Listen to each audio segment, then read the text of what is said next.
Всем привет, друзья! Говорят, магии не существует. Вы в это верите?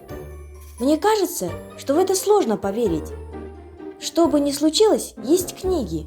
Они точно погрузят вас в тот мир, о котором вы всегда мечтали в глубине души. Так давайте же приступим. К вашему вниманию книги, напечатанные рельефно-точечным шрифтом. Первая книга Диана Уин-Джонс «Волшебники из Капроны». В 3 частях, является 4-й из серии «Миры Крестоманси». Следующая книга Лаймен Франк Баум «Железный дровосек из страны Оз» в 2 частях, является 13-й из серии «Волшебников из страны Оз». Давайте начнем с волшебников из Капроны. Все события вертелись вокруг 2 семей – Монтана и Петрокки, которые враждовали между собой, как семьи Ромео и Джульетты.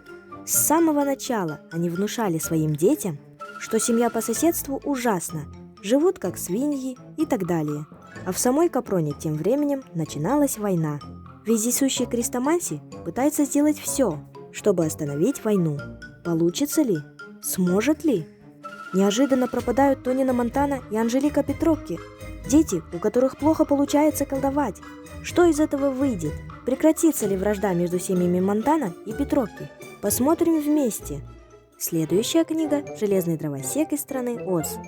В Железный дворец всем знакомого Железного дровосека пришел бродяга Бут.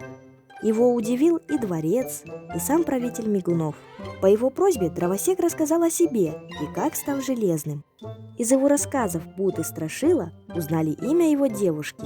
Позже дровосек решает найти свою возлюбленную и жениться на ней. И они вместе отправляются на ее поиски. По дороге у них было много приключений, наполненных магией. Посмотрим, поженится ли дровосек или нет. Погрузимся в волшебство страны Оз. Друзья, на этом волшебные приключения подошли к концу. Все-таки чудеса бывают, просто их надо замечать. Всем удачи и до следующих встреч!